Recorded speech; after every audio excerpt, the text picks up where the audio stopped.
And the ARCA safety car pulls away and leads the field down into turns 1 and 2 for the 1987 McDonald's 150. On the front row, not necessarily the fastest qualifier because the field has been inverted a little bit, but it's Tony Johnson of Louisville, Kentucky. Outside of him, once again, is that car number 5, Dwayne McGonigal from Eaton, Indiana. We'll look back to row number 2, and it's car number 22 in the lineup. Had a good run in the heat race tonight, and that's Cliff Setz from Fort Wayne.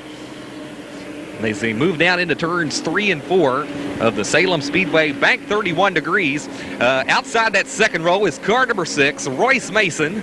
And then we'll look back to, Royce Mason outside that third row. Also on that second row is car number 07, Rusty Adams, as they move down the front straightaway. Greg Pike out of Louisville and car number 47 on row number 3. And then on back, row number 4, it's car number 1, Bob Blount and Jeff Pflum in car number 38.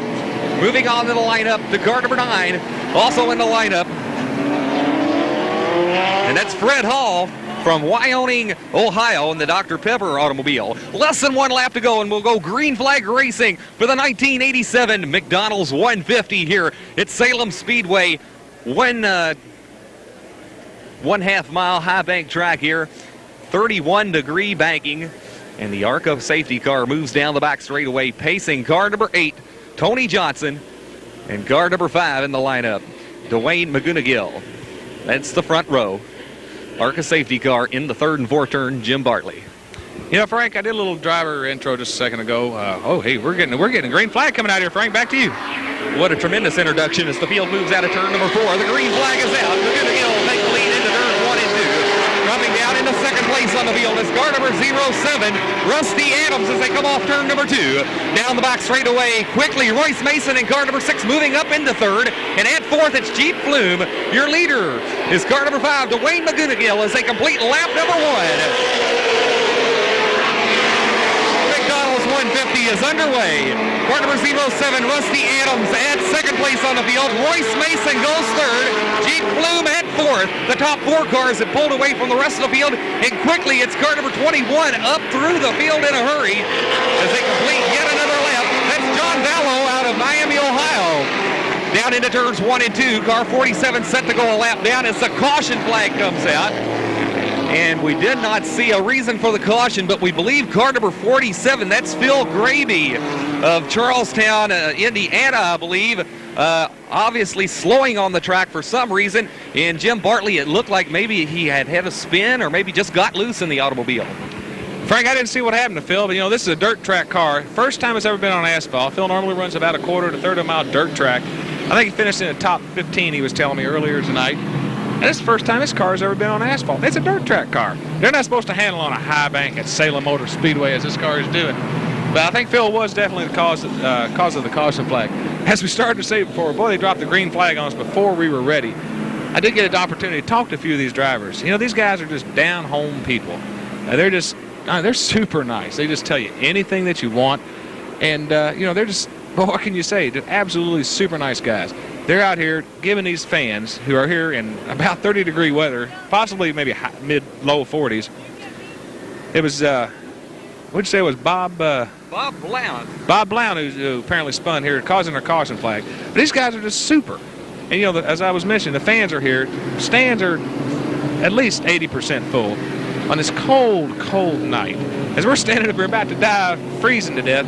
We are definitely going to be warm just from the racing here in just a little while. You're going to probably catch us possibly a green flag maybe next time around, Frank. I keep losing the... Okay, and Dwayne McGonigal of Eaton, Indiana, and the UB Machine Company, Nappy and Jones Auto Body Racing Trans Am is really heating that lead up.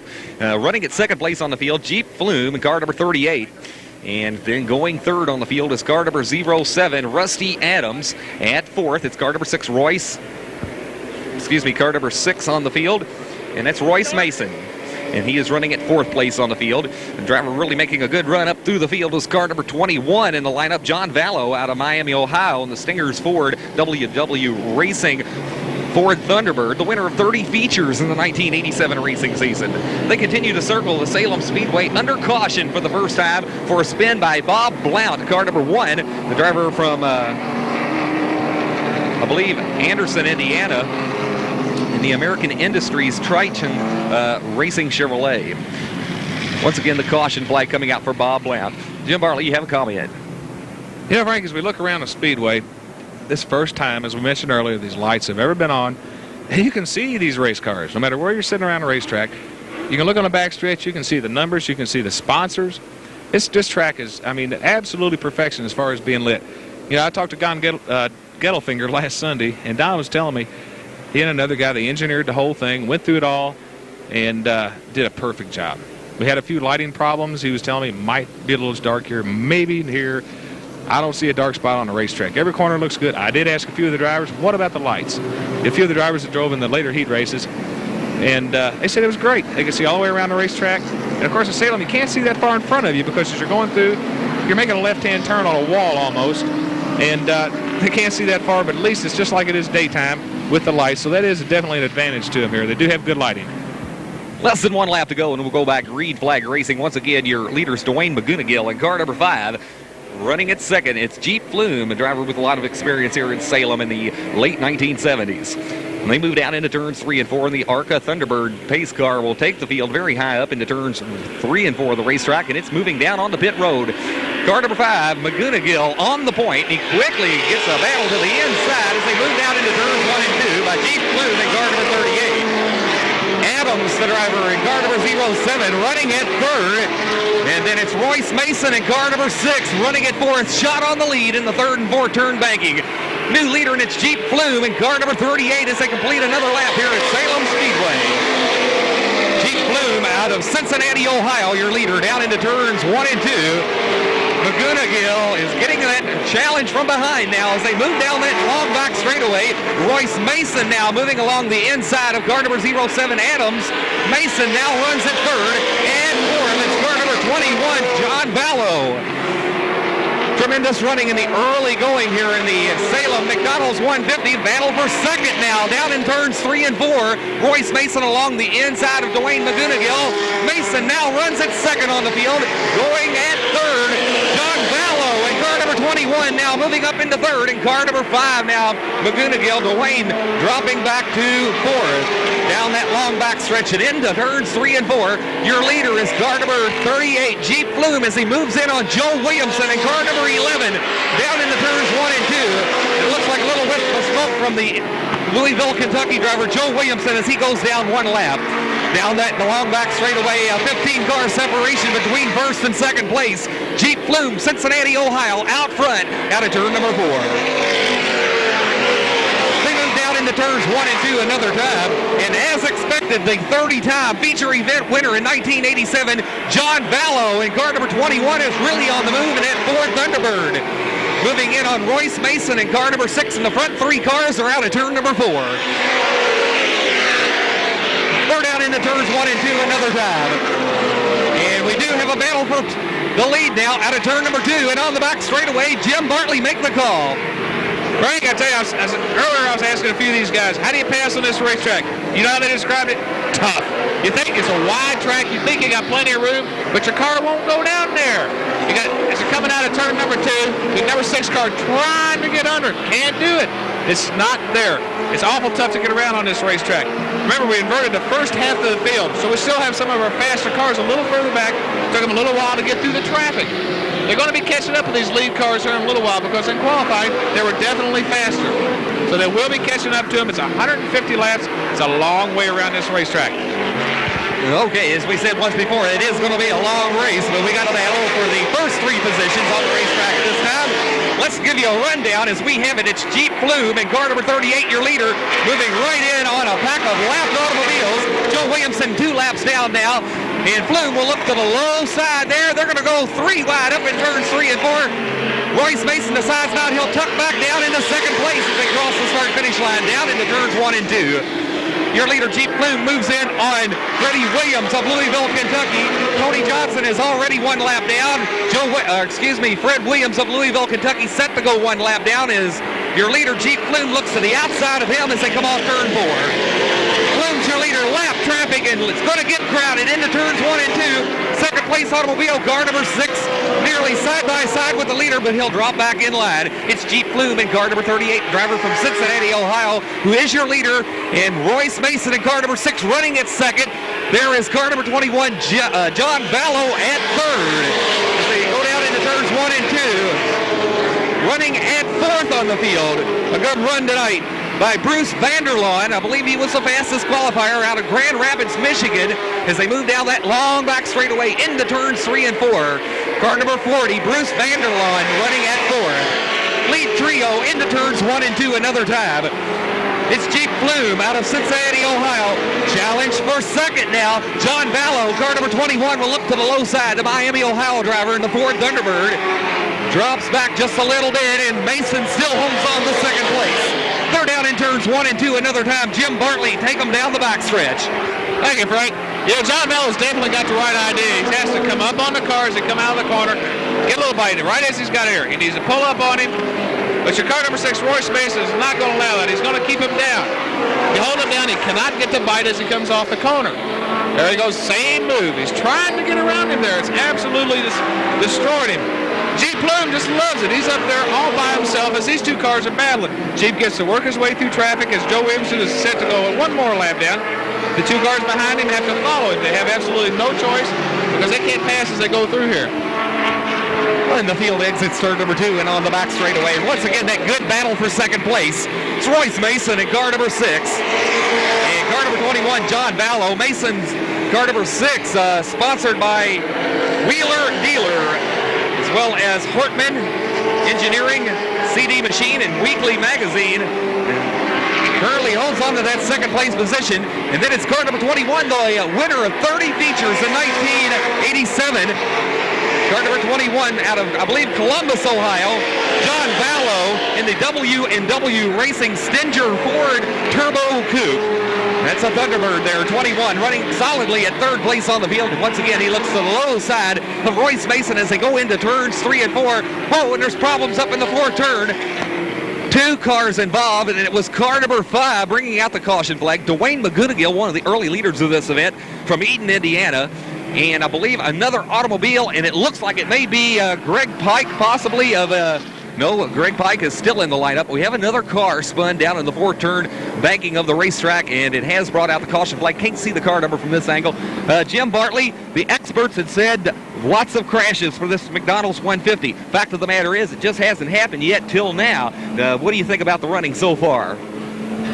Frank, I think everybody's, believe it or not, as fast as they're going, they're being very cautious. You know, they just don't know what to expect out of this racetrack. 6.5 years of sitting here, almost in a grave, being resurrected tonight. They don't know what to do. It's just that simple. They don't know how to come out of the corners. They don't wait until they'll get a little, tire down on here. You know something I might mention, Frank? A lot of these guys running the Goodyear Eagle. It's a long track tire. The rest of the guys, they're running the Hoosier tire. Now the Hoosier tire is not a long track tire. It's softer rubber. You get more adhesion. By the way, Frank, that was car number 22 that was involved in that spin. And car number 22 is, who is that? That's Cliff Setzer out of Fort Wayne, Indiana. And we didn't see the contact. We just kind of saw the aftermath there. But I don't know if the Hoosier tire is going to make it. I was talking to a few of the guys. They plan on pit stops. They don't think they're going to be able to make it with the Hoosier tire. The Goodyear Eagle, definitely no problem. They said it's going to last without any problem at all. Some of the local guys that are running the Goodyear tire, they really had a problem getting the Goodyear because, of course, ARCA gets first choice on it, which you must admit ARCA is a little larger organization. So they had first choice, and the others had to settle for the Hoosier, which I like Hoosiers. They're a fine tire. They're soft rubber and can't make as many laps on this track, especially really what we'll call a green track because it hadn't had rubber down on it for 6.5 years. Okay, cars coming down pit road will be car number 100, Buddy Cole of Indianapolis, Indiana, and the Junkyard 100 racing automobile. And then one of the cars involved in that caution flag there, car number 5, Dwayne McGonigal down on pit road. Maybe Marshall Jaggers has the story down there. We'll have to see what happens. But we contend under caution here at Salem Speedway in the 1987 McDonald's 150. We'll take a break in the action. Less than 1 lap to go, and the ARCA safety car moves the field down the back straightaway. Your leader is Jeep Pflum, car number 38 out of Cincinnati, Ohio. Running at second, it's Royce Mason in car number 6 in the lineup. And he is the driver from Fort Wayne, Indiana. And then running third on the field, John Vallow out of Columbus, Ohio in car number 21, the Ford Turbo Coupe. Ford Thunderbird. Okay, and the field moves out of turn number 4. The green flag is back out. We're racing again in the McDonald's 150 here at Salem Speedway in beautiful Salem, Indiana, under the lights. Down the back straightaway, it'll be Pflum in 38, your leader. Tight 3-car draft for the lead down the third and fourth turn. John Vallow in 21, the Ford Thunderbird will look to the low side of Royce Mason. Decides not, he'll cut back in line. Down into turns 1 and 2. We want to look back at the fourth place position as they come off turn number 2. Terrific running, and it's car number 40, Vonderland, the driver, gets overtaken along the inside by car number 9. And that is a good battle for fourth. Car number 9 now, and that's Fred Hall out of Wyoming, Ohio, moving up into fourth, going fifth. It's car number 40, and that's Bruce Vanderlaan. Vanderlaan, the driver in car number 40, he runs at 5th place on the field. As they move down the back straightaway, that battle has subsided. We're going to look for the leaders now as they go down into turns 1 and 2.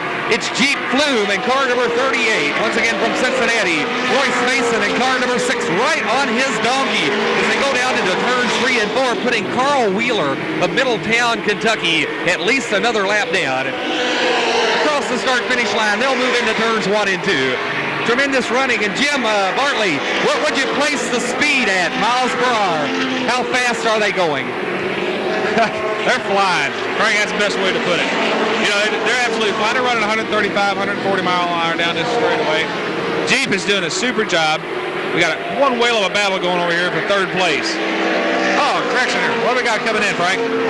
Car number 21, the third place automobile, John Vallow, down on pit road. Possibly something amiss on the Ford Thunderbird as he moves down on pit road. Car number 21, John Vallow, the winner of 30 features in 1987, may not see a victory tonight. Problems on the Ford Thunderbird. Your leaders are down in turns 3 and 4, and it was car number 38, Jeep Pflum, once again of Cincinnati, running at second, car number 6. And that's Royce Mason as the caution flag comes out once again here at Salem Speedway. Jim Bartley, I believe you have the reason. You know, John Vallow in car number 21 had a flat right rear tire. You know, that's absolutely totally disgusting, Frank. You're running up there, you're running third, you're still relaxing, you really haven't got it, you know, just all hung out, and you get a tire going down. Boy, I'll tell you, it's a heartbreaker. You know, our fast qualifier tonight, which was Bruce Vanderlaan in car number 40, I think he's currently running 4th on the field, and if we watch him, 3rd on the field, correction, he's going to be moving up to these cars. Now, he was about a half a lap down, not quite a full half lap down, because of traffic, totally traffic, and he's going to be able to come on through. Let's see, we do have him 4th, and the number 9 car, which is Fred Hall. And by the way, I was talking to Don Jackson, and he said, be sure and say hello to Fred Hall, because apparently Don and Fred are good friends. And of course, Don owns a car that is driven by Charlie Glossback, and anybody in the local area definitely knows Charlie Glossback. He's one fine driver. Charlie, by the way, mentioned he wished he could have been here. He loves this track, and as he said, it's a wild track. He said it just nails you against the car. And of course, G-force on this track is tremendous. So we're going to have Joe Williamson trying to come up here and catch him a lap back, it looks like, Frank. Okay, and you notice that long black line on the asphalt going into turns 3 and 4. That's the better part, I believe, of John Vallow's Ford small block engine, I believe, and that's the reason for the caution flag. The safety crew is out on the track putting down some speedy dry on the track. In just a few moments, I guess we'll go back green flag racing after the second caution period here in the McDonald's 150. We'll take a break in the action. Less than 1 lap to go, and we'll go back green flag racing. Your leader is Jeep Pflum from Cincinnati, Ohio. Running at second is car number 6, Royce Mason. And then going third, you have to look back. There's a lap car there of Jerry Norris. Okay, and they're going to battle for the lead out of turn number 4. Pflum's up through the gearbox in a hurry, but Royce Mason's right there with him. They're nearly side by side into turns 1 and 2. Down the back straightaway, Pflum still out front. Cincinnati, Ohio driver. Then running second, Royce Mason. Then look right behind them. That's the battle for 3rd and 4th. Car number 9 all the way up close to the wall and out of the gas. Move car number 40, Vonderland, up into 3rd. At 4th, it's car number 22 in the lineup. The white Pontiac Trans Am really reeling in car number 40, Vonderland, and Vonderland dropping slowly down on the pit apron. Car number 22, it's Cliff Setz, I believe, of Fort Wayne. Is he on the lead lap, Jim Bartley? I think he is, Frank. There's no problem there. You know, car number 40 was absolutely flying. It was a fast qualifier tonight, and he must have wound her a little too tight trying to get a start there. Down he goes. He's going to have to park her into the pits. Hey, I tell you, Jeep is absolutely driving a flawless race as he goes around the racetrack. Absolutely flying, driving flawlessly. Whoa, almost car number 0 almost takes him out as he goes into the corner there. Phew, man. You know, that's definitely got to raise the hair on your arms there. You see a slower car just absolutely pull out in front of you there. Car number 22 is on the lead lap as I go through and check and see here. Car number 22 is currently running third at the present time. That's driven by Cliff Seitzer out of Fort Wayne. And I think Cliff was about our second or third fastest qualifier. Cliff's reeling them in now, Frank. Okay, battle for the lead down into turns 1 and 2, and it's car number 38, Jeep Pflum, as he makes the outside look. Nope, he'll look inside on Carl Wheeler, car number 34, the driver from Middletown, Kentucky. Pflum's your leader, Royce Mason, in car number 6 running at second. Good run tonight for car number 22, Cliff Setzer of Fort Wayne, Indiana, unofficially on the lead lap. Setzer unofficially on the lead lap. As they move down the back straightaway, battle for the lead, and they're side by side into turns 3 and 4. Look out, it's problems for Royce Mason as he spins in turn number 4. It's a miracle he didn't collect anything, and the caution flags out, Jim Bartley. Royce just went in too deep. He was trying to get under Jeep. You can't do it that way. You know, if Royce would have been playing his cards right, it's like poker. You got to know what to draw to. You hold your aces. You may drop at 4, at 3. Royce should have waited until he got into that traffic. He could have worked under Jeep a whole lot better, but he thought he had him right there. And if you look up into the corner, we're looking up in the corner there now, you can see the skid marks as he come down. He just went in way too hard. Fortunately, Jeep was able to stay high enough and not get, basically just sucked into the spin. Okay, so there you have it. Royce Mason in car number 6, I believe, remains on the lead lap. I believe he recovered from that spin and may go to the tail of this lineup. He's going to move up along the inside of Jeep Pflum and exchange, I believe, congratulations to him for the two cars not getting together down in the third and fourth turn. But it does bring out the third caution flag in the 1987 McDonald's 150. We'll take a break in the action. Field picks up the RPMs down in turns 3 and 4. Jeep Pflum of Cincinnati, Ohio is your leader. Officially running in second place now, it's Cliff Setzer of Fort Wayne, Indiana. It'll be a 10-car separation between first and second place as they streak down the long back straightaway and into turns 3 and 4. Once again, bank 31 degrees here at Salem Speedway. Car number 21 will be your third car into the picture, and it's John Ballo of Columbus, Ohio, and he, I believe, is not on the lead lap. He had to make an unscheduled pit stop for a left front tire, I believe, that went flat, but he is a very quick race car and could possibly move up and unlap himself here. So car number 21, John Ballo, is not on the lead lap in the Stinger Ford Thunderbird. First and second place out of turn number 2 is Mike Cousins in car number 00 from Jeffersonville, Indiana. Goes yet another lap down. Ballo's going to look to the inside of Setzer as they come off turn 4.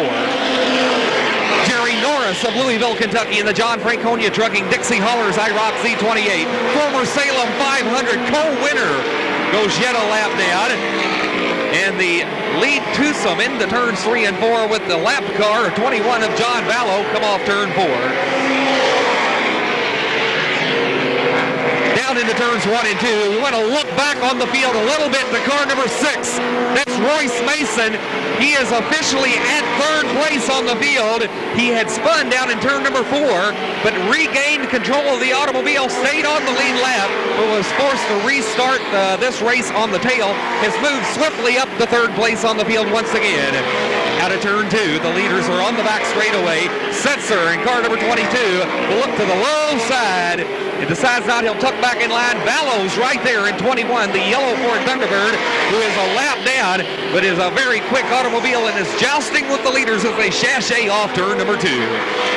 Down the back straightaway now, Jeep Pflum, veteran late model driver from the Midwest, Cincinnati, Ohio, the Queen City. driver is your leader in car number 38 as he moves in on Tony the Tiger Johnson from Louisville, Kentucky in car number 8. He'll look to the inside of Johnson and slingshots past him in the third banking. Car number 22 continues to hold on pretty tough there. That's Cliff Setzer in car 22 from Fort Wayne, Indiana. Qualified on this track at an 18.142 in qualifications. They're down the back straightaway. There's John Ballo in 21. Yellow Ford Thunderbird Turbo Coupe. Winner of 30 features in the 1987 racing season. But Ballo is one lap down, I believe. Not quite on the lead lap due to a left front flats tennis shoe early in the going. And they're going to split their way around Jerry Norris as they come off turn number 2. Down the back stretch and into turns 3 and 4. They're moving in on Mike Cousins, who is a lap down. Car number 9 also bites the dust. And that's Fred Hall of Wyoming, Ohio, in the Dr. Pepper Racing Chevrolet. Excuse me, that is car number X9, who has just gone down a lap. And that's Tony Welkins. Leaders are in the third and fourth turn. Side by side, Welkins up along the outside going down a lap to the leaders as they cross the start-finish line. They're down in turns 1 and 2. Well, Jim Bartley, it looks like Jeep Pflum has now stretched the interval out 10 car lengths on the back straightaway. Do you think he has this track down? Frank, I tell you, it's awful hard to say. Jeeps get around good. The battle for second and third is excellent right now. You got, Cliff sitting back there. He's trying to drive a smooth lap. Car number 21, John Ballo, is working right under him. Jeep's in a position. He's through traffic.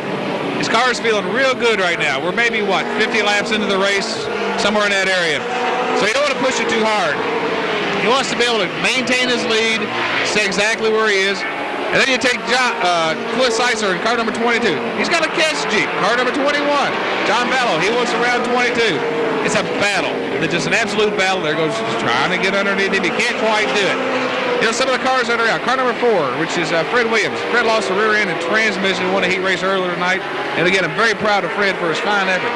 Car number 9, Fred Hall out of Wyoming, Montana. He had a right front flat. Car number 21, which is John Ballo. He went down a little earlier. He's back on the racetrack, of course. Car number 11, Joe Williamson. He had an oil leak. It was leaking around his distributor in a heat race, which was causing some oil. And apparently it got a little bit worse. Car number 37, Greg Pike. Greg got a panhard bar brake on him. And when that happens, the whole rear end just will not work. Lets the car get kind of real tail-like. It just wants to spin on out on you. And if you watch as the race progresses here, the guys want to try to hold the cars down in the groove, which would be the top white line. They want to be right on top of it as they go through the corner. Dead center is where they want to place their car. If they get up above that, the car's not going to handle it. Down below it, they just don't handle as well either. You don't have the RPM up coming off the corners. As the track gets a little slicker, we're going to a little more oil on the track, and it's going to be a little bit worse. They're going to be pushing up above it. The cars that are tight when we started. That means that when the cars that they want to stay down low, they don't want to push up. They're the ones that's going to handle better toward the end of the race, Frank. Back to you. Okay, well, let's give you the rundown as we have it. Your leader is Jeep Pflum from Cincinnati, Ohio, as he moves down the back straightaway and into turns 3 and 4. Jeep Pflum in car number 38, your leader. At second, working the low side of car number 100 off turn number 4. At second is car number 22, Cliff Setzer of Fort Wayne, Indiana. And going third on the field is car number 6, Royce Mason, car number 6, and he's from Fort Wayne, Indiana, car number 6, and he runs at third. A good run at fourth tonight will be car number 9, and that's Fred Hall of Wyoming, Ohio, in the Dr. Pepper Racing Chevrolet, and now we've just been told that Hall is not on the lead lap. So that's our rundown as we have it at this time as being official for at least the first 3 spots as they continue to circle the Salem Speedway in the McDonald's 150.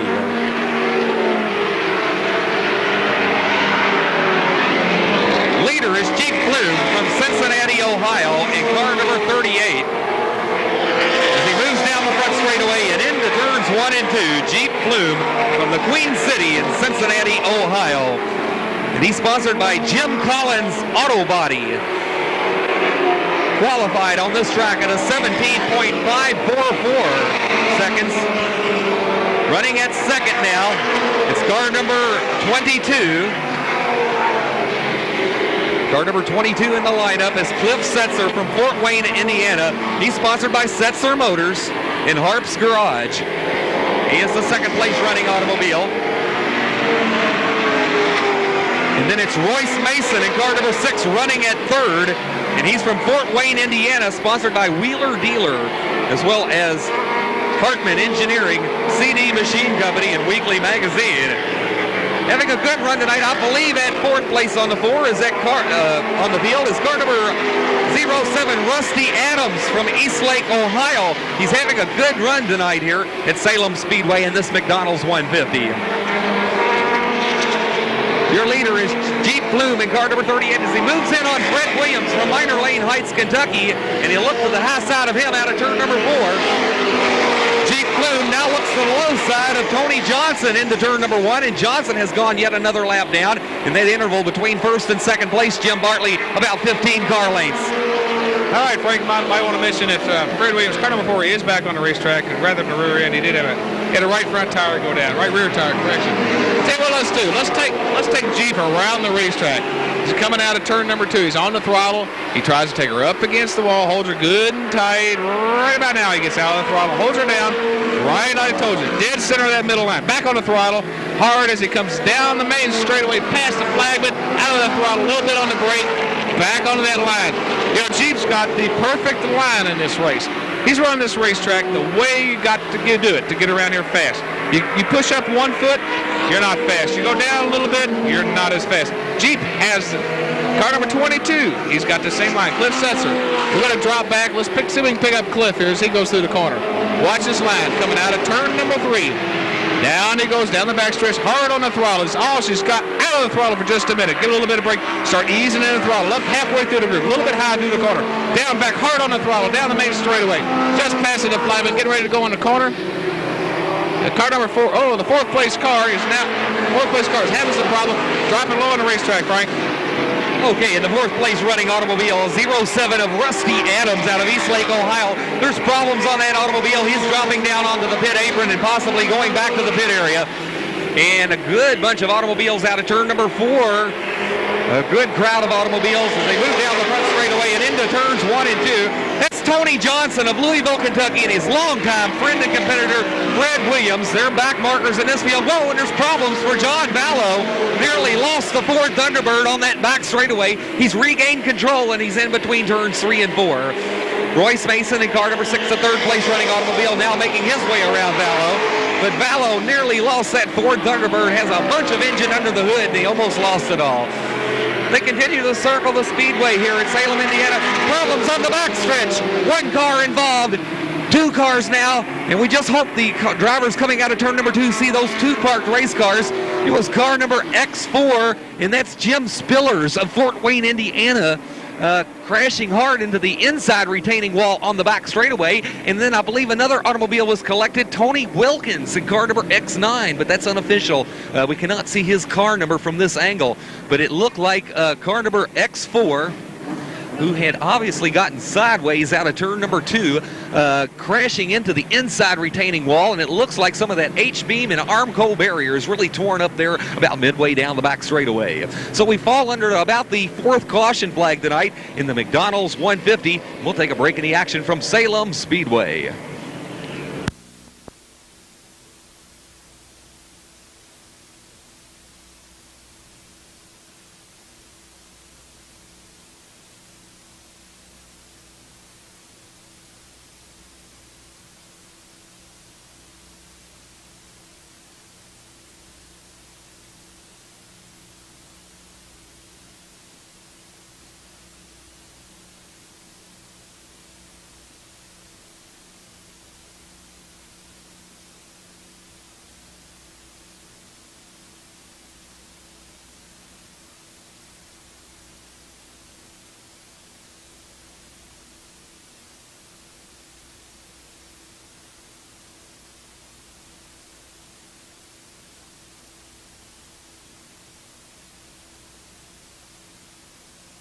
Correction, 2 and 3. We see some work going on the guardrail. They're moving a section of the guardrail that was just ripped off by the last accident we just had that's currently causing our caution flag. Took our cutting doors, removed it, placing it up against the fence at the present time. I don't believe they're going to try and do any other corrections to the track. As we look, I see them still cutting down there a little bit further down. Apparently it really hit the guardrail, running 140 miles an hour. Well, maybe 120 as we're coming off the corner. You're going to have one whale of an impact, and it's going to collapse the guardrail. Don Gettelfinger's not too excited, I'm sure, about having to repair his brand new guardrail he just put up on the inside, which is new. Never had any guardrail on the inside here at Salem. Usually if they spun, they didn't get that far low, we'll call it. But they did get low, but not quite in the infield. I think this guardrail here probably saved a few spectators, which Don, in all his wisdom and in his lighting and opening up the Salem Motor Speedway, had a real brainchild there. So they're cutting the guardrail away, waiting for the green flag to come out here at the Salem Motor Speedway.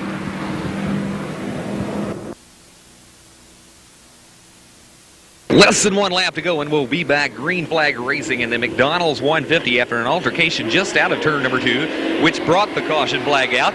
The pace car comes off the track. Jeep Pflum will bring the field up through the gearbox in a hurry, and they're down into turns 1 and 2. Cincinnati, Ohio's Jeep Pflum on the point in car number 38. Running at second now, car number 22, that white-colored automobile, the IROC Z28. Setzer, the driver. Car number 22 running at second. They move down the front straightaway and into turns 1 and 2. And once again, we see that separation between first and second place stretch out just about 10 car lengths. Pflum will say it's 15 as they go in turns 3 and 4. Jeep Pflum from the Queen City in Ohio out front. Car number 22 running at second place on the field. And that's Cliff Setzer from Fort Wayne, Indiana. Out of turn number 2 now, and down the back straightaway, Mike Cousins of Jeffersonville, Indiana goes yet another lap down. Here's the top 4 as we have it now. It's car number 38, Jeep Pflum, your leader. Car number 22, Cliff Setzer running at second. Then it's car number 6, Royce Mason, 2 laps down. And car number 21, John Vallow, at least 2 laps down. That's the top 4 spots we know of as being official. Coming up on the 100-lap mark here in the McDonald's 150 for 1987. And Jim Bartley, you have a comment. Yeah, Frank, 100 laps would have been definitely a long enough race. Don Gettelfinger decided he wanted to stretch this out to 150 where pit stops became an important strategy. They needed it. When they went to the Goodyear Eagle, I think it eliminated the pit stops. They had enough fuel to go, and they're absolutely flying. Yeah, this is a beautiful racetrack. I've been walking around here talking to some of the people between our last break because of the caution flag that was caused over here in between turns 2 and 3. These people absolutely love this. They're on their tiptoes every single lap. Counting the caution flags is the only thing that I possibly might not quite agree with. And there was car number 47. There's turn number 1. I know that boy was real excited tonight. He wanted to come down and make a real good showing, bringing that dirt car down here to the asphalt. Didn't quite make it. Frank, back to you. Once again, just over the 100-lap mark, Jeep Pflum from Cincinnati, Ohio. Down into turns 3 and 4. He's your leader, and it's a full straightaway or more back to car number 22, who's running at second place. That's Cliff Setzer from Fort Wayne, Indiana, in the Setzer Motors Harps Garage Racing Chevrolet. And now, here is the second and third place automobile getting together over in turn number 2, and down the back straightaway. 22, Cliff Setzer is at second place on the field. Car number 6, Royce Mason, is running third, but a lap down, at least 2 laps down. They're side by side going into turn number 1, and it looks like Royce Mason has made up some ground. He'll bring car number 21, John Vallow, with him. Now, both of those automobiles are at least 2 laps down, according to the Salem Speedway officials, as they move down the front straightaway and into turns 1 and 2. Once again, they are lapped automobiles, but they are hold down the number 3 and 4 spot, respectively. Jim Bartley. Car number 22, Cliff Setzer, seems like he's going through the corners a little slower. You'll watch him as he goes. There he goes into turn 3, coming out of turn 4. He's not going into the turn that hard. Here comes some of the slower cars, which he lapped earlier. They're starting to catch him. He just doesn't seem to have it there. He went up all right in turns 1 and 2 here. I'm going to follow him back down the backstretch. Looks good down the backstretch. Plenty of power. He's got to go high above 00 there. Frank, he's just not going in as fast. Maybe his tires. He may have broke his shock. A sway bar may have come loose. Something's not right on the number 22 car. He cannot get through the corners.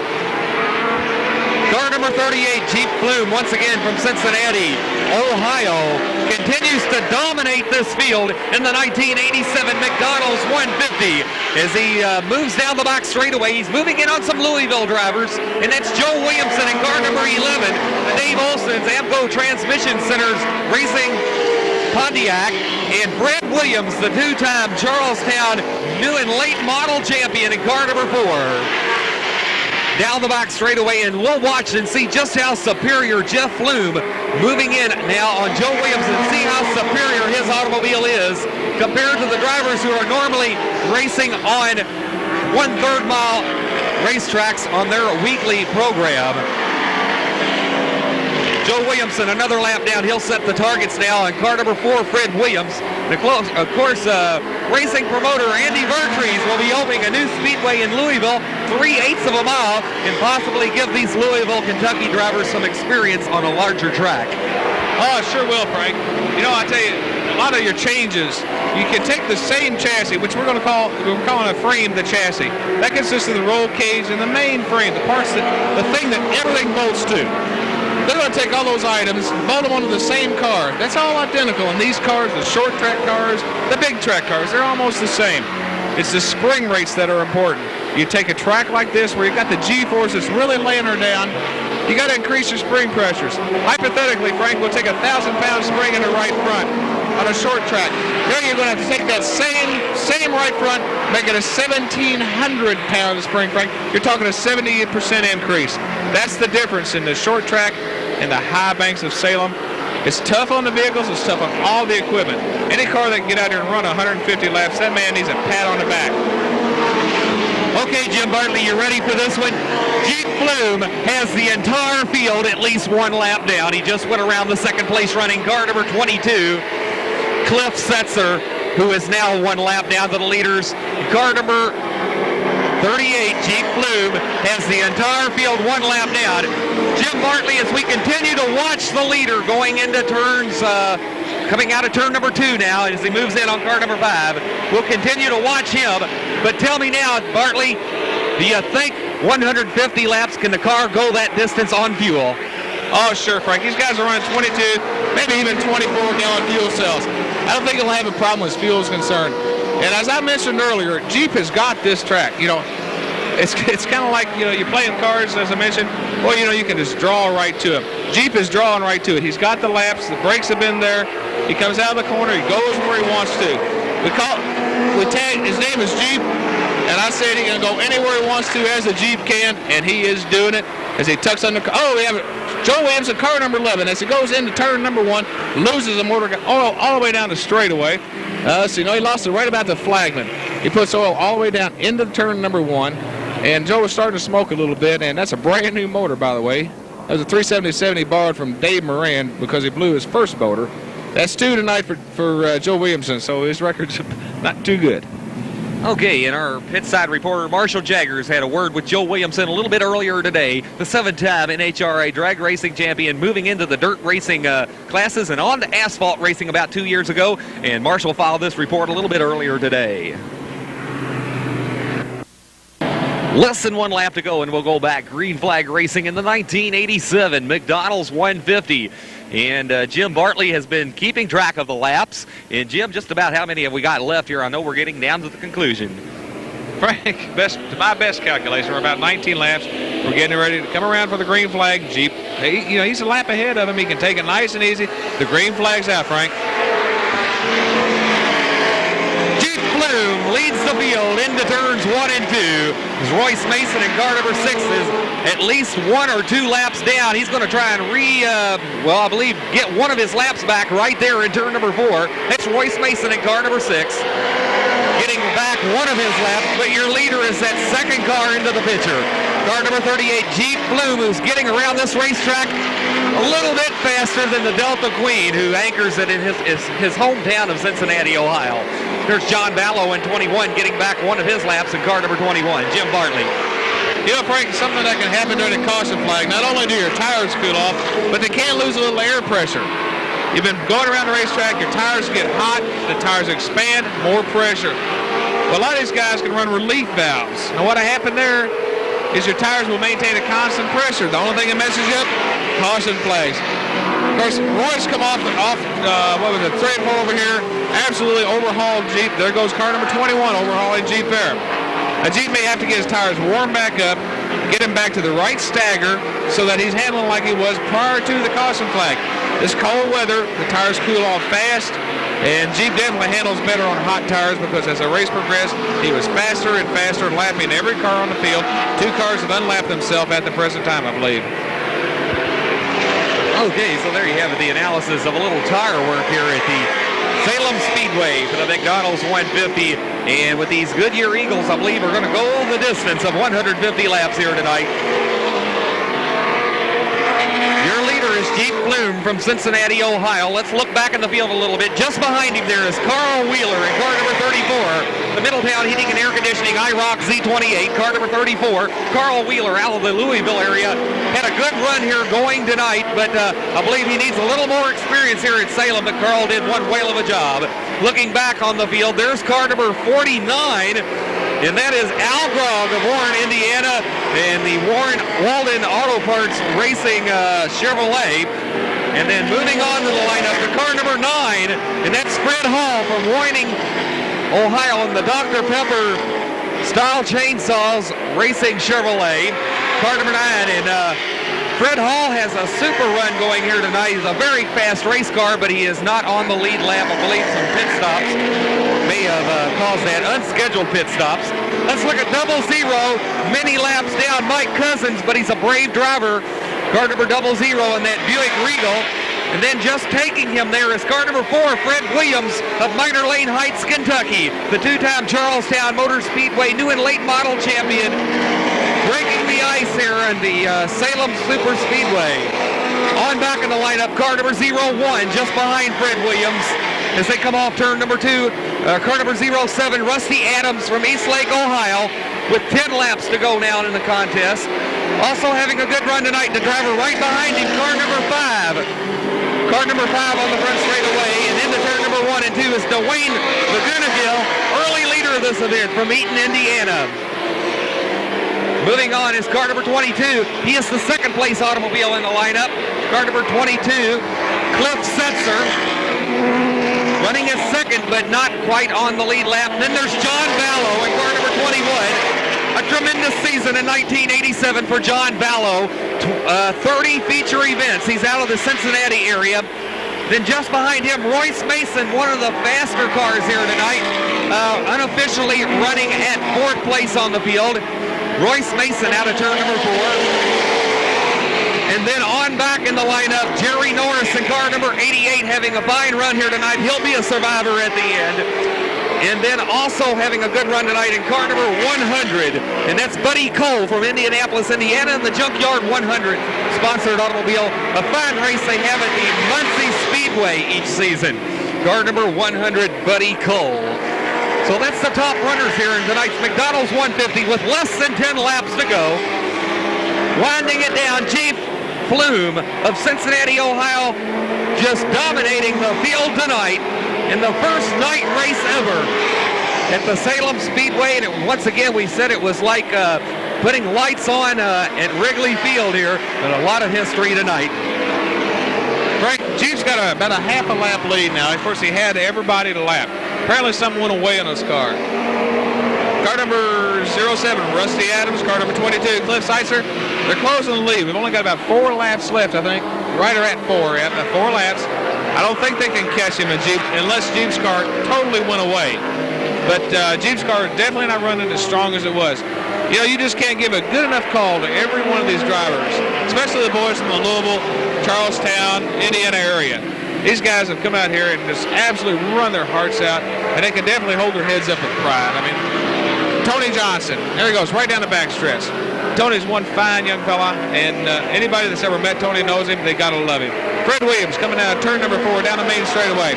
Fred won the heat race a little earlier, and I did have an opportunity to help Fred a little bit this week. Fred's another fine one. We got 3 laps left, Frank. I'm gonna turn it back to you so you can give the final call. Thank you very much, Jim Bartley, for your announcing tonight in the McDonald's 150. Truly a classic race here, I believe, at the Salem Speedway. 2 laps to go in the contest. Jeep Pflum will take the field down into turns, down the front straightaway and into turns 1 and 2. Once again, he's from Cincinnati, Ohio. The white flag is out. Less than 1 lap to go. He's sponsored by Jim Collins Auto Body. And at one time, Jeep Pflum had cleared the guardrails before this track closed. But tonight, he will clear the checkered flag out of turn number 4. Pflum's your winner. A tremendous run tonight, dominating the field. After this track has been closed 6.5 years, he's come back and claimed victory tonight in the 1987 McDonald's 150.